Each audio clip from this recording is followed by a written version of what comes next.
Hello, it's your favorite sports Unc here. Don't forget to hit that subscribe button to join the fastest growing community on YouTube. Remember, Nightcap doesn't happen without you. So please subscribe or you're going to make Ocho cry. Alan Hahn said on Get Up this morning, you could argue Luka might be a better fit with LeBron than anybody he's ever played with, including D. Wade. Ocho, who do you believe is LeBron James' best partner? I mean, it could be Kyrie, it could be D Wade, it could be Luka. Obviously, listen, goddamn LeBron is like a fucking God dog it, man. Sorry, Unc, my bad. LeBron is a Lego piece, Unc. You could plug him anywhere and he gonna fit. Mm-hmm. You can plug him anywhere. You can put it with anybody, and it's gonna fit because LeBron is he's just that great. LeBron is really that great where he can adjust his game depending on who he's playing with. Yeah. He can play off the ball. He can dominate the ball. He can bring the ball up. He can play point. He can do everything. So I understand what he's saying, but it's almost like diminishing LeBron's greatness and saying that look at it doesn't matter who he's playing with. He can adjust to the people that he's playing with. It doesn't matter, and he showed that. He did it with Kyrie. He did it with D Wade. He won. He's gonna win with Luka. Obviously, there's some more pieces that need to be added to that puzzle before they get to that point to where they're back to their winning ways. But there's only so much time. Time is ticking, over there, which is why I like my idea of Embiid. We ain't got nothing to lose because you need a big. But here's the thing: you get Embiid, and then you got to give him the rock. Luka needs the rock. Luka's going to have the ball more because Luka, as I said last night, Luka is better on the ball than he is off the ball. LeBron James needs the ball, but LeBron can play off the ball. You're going to see a lot of lobs. You see LeBron coming through like Batman with those lobs. You see LeBron getting out on the floor. He has somebody that he can trust wholeheartedly to run the offense and not ever have to come get the ball and say, I got it from here. Luka can do that. Yeah, because he can create his own shot too, huh? Luka can create. He's the best. What Luka can do, as opposed to what Luka can handle the ball, run the offense, get his own shot, get everybody else involved, and give you 40, 15, and 12. Because he's efficient. But think about this. I'm gonna go back to the Embiid thing one more time. Think about Luka being able to run the offense. Think about LeBron. Think about the offense, the way the offense is being run. Think about the spacing that is created because of what they have offensively and what that would do for Embiid. Right. Not very many double teams. Right. Allowing you to sit in the paint, to do what you do best. And if, based on rotation, if you have to go mid-range or go three, you could do that. Then he doesn't have to do much running outside of going up and down in transition and playing defense.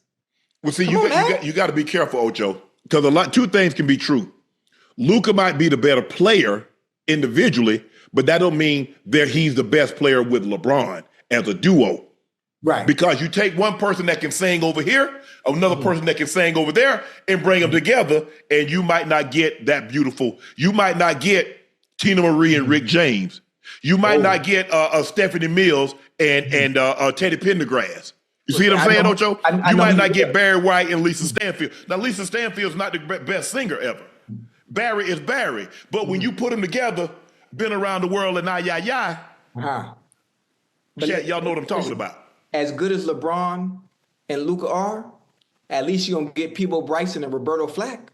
Come on now. You're going to get that just because of who they are. And based on the resume and the great ones that LeBron has played with, regardless of who's better and who's that, they're still going to win because the duo, especially when you put them together, you know what you're getting.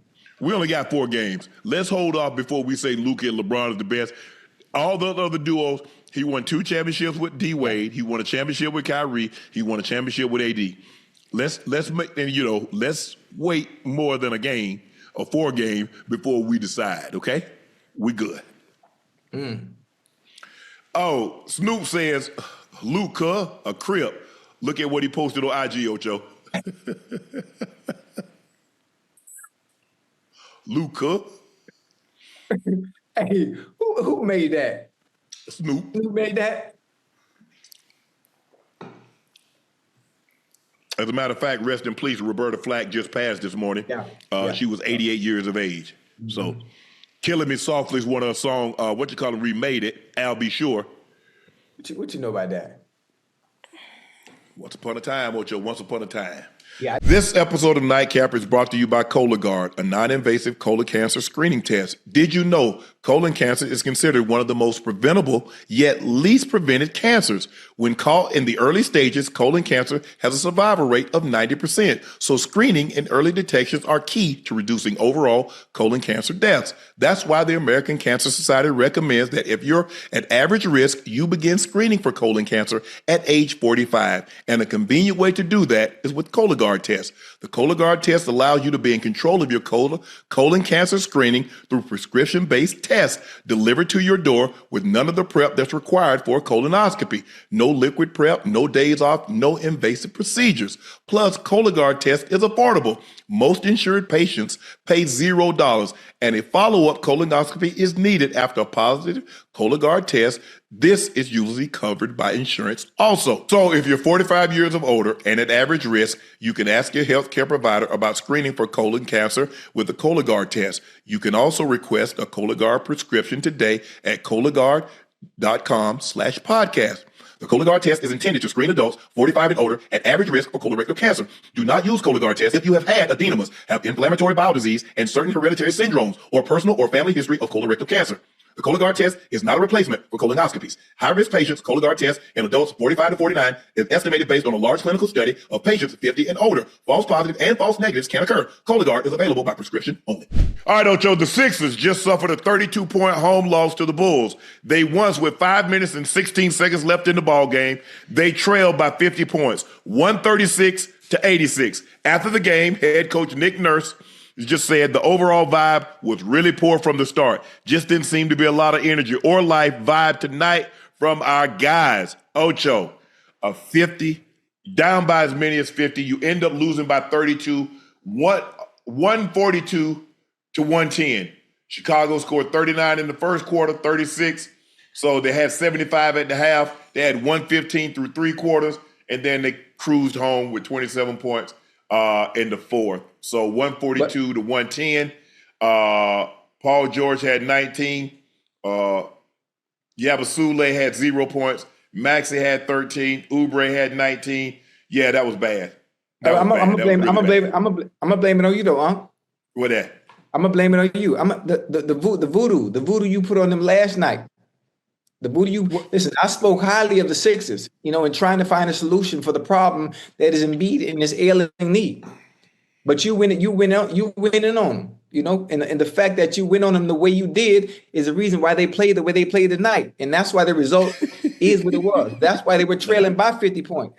I think if you see, the tongue is very powerful. This is what you have to understand. The tongue is very, very powerful. So anytime you say anything in a negative manner about a sports team in its entirety, that team itself doesn't play well. And that's why the Sixers looked the way they did. Did they hear me? Did they know I said that last night? They did, because every last player that played for the Sixers saw Nightcap last night, because 2 of them reached out to me. I think the thing is, Ocho, look, I'm shutting Embiid down. They're not going anywhere this year, and all you doing is delaying the inevitable, which Joel Embiid is probably going to have surgery, and he's going to have to need time to recover. Why not speed the process up? Why not have him have the surgery? Now he can start the recovery sooner, as opposed to have him hobbling, mess up something worse than what it is, or mess up something on the other side, have another injury that you'll have to address. I'm shutting him down. We're not going anywhere. Ocho, they've played 57 games. They've got 25 games to go. Unless they plan on going 25-0, they're not making the playoffs. Right. And 45 and 37 might not make the playoffs. So with that being said, it's best to shut him down, chalk this up today. They're going to have to make some tough decisions. They got Paul George, who has basically, he's going to pick up that 4th-year option. So he got 3 years left. Joel Embiid got 4 years left at probably $240 million. Yeah. Those contracts, you're probably stuck for a minute. Because if your team, you train for Joel Embiid with those issues, he's going to miss 450 games since his career started. He's going to miss more games than he's actually played and pick up the contract at about $240 million. I have a question. Stephen A. and I was discussing it. Stephen A. said, where Paul George really didn't want to leave Clippers. He didn't want to be in Philly. There's no crying on a yacht. Paul George got 4 years over $200 million. No, I'm not trying to hear that. Whoa. Come on now. You think you done snuck that one in there. You thought I wasn't going to hear that now. There's no what? Ain't no crying on a yacht. I got to use that now. There's no crying. Where's my goddamn pen and pad? Boy, I ain't never heard that one. But hold on, let me write that down now. So it's right here. Yeah, I got my pen and pad right here. It's no crying on the yacht. I'd be sure to use that in my next argument. So with that being said, I don't look, Maxey right now, you got a guy, you're going to probably try to move one of them, Paul George or Joel Embiid. I know which one to go. I know which one needs to go. I'm not saying it needs to go, but based on, listen, things aren't working out, obviously, in Philly. I know where he can go because there's a team in NBA that needs a big right now. And I know an environment where he can go to and he can excel. Now, even with the problems that he's having, if he's able to be traded, let's say in the offseason, while he's rehabbing, I know a great place he can go. Where? Right down there in LA. You about to pay Luka. You about to pay Luka. Now Luka probably signed a 2-year deal. That way he can come back to the table and get the max in 2 years. Yes. So he's not going to Titus, lay down. He's not going to sign anything really, really long, like no 4 or 5 year deal. And I think everybody understands that, but not worth it. You traded Anthony Davis, who had an injury history prior to the last 2 years. Why would you take a guy with an absolute? If you think Anthony Davis has missed games, it ain't even close to what Joel Embiid. Compared to Joel Embiid, Anthony Davis is AC Green. Right. If you don't know AC Green, he played like 1,100 games straight. Yeah, that's not nice. That's not nice. That's not nice. No, I'm just being. The chat know I'm telling the truth, and that's what it is. So you're gonna have to roll the dice. You're gonna have to roll the dice on Joel Embiid. You're gonna have to believe. They got to pay CeeLo. But they're gonna have to. Listen, you take a chance. You take a chance understanding what you do get when he is on the court and when he's healthy or when he's semi-healthy. When is that? They have the resources. They have the technology. Allow them to listen. If Philly does what they need to do and do right by Embiid, allow him to sit out. All season comes, they trade in LA. He continues to rehab. Sees the best doctors that they have in LA for his knee. Getting back right. LeBron has the right people that I'm sure he can help and appoint to Embiid so he can get back to where he needs to, where he can be the dominant center that he is. I think it would be a great look for the Lakers. Now, correct me if I'm wrong, despite his injury history. You can't say that, Ocho, despite. That's the issue. Hey, and that's like you said, man, this is a great car. Despite it not cranking once a week, it's a pretty good car. That's the issue.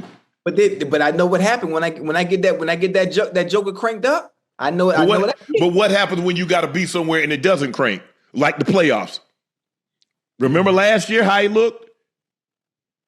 And that's the thing, Ocho. You talk about a guy that's going to miss 450 games. He would have missed more games than he played. I don't know. Look, somebody's going to probably roll the dice, but the Sixers going to have to basically pay somebody with draft picks to take them off their hands.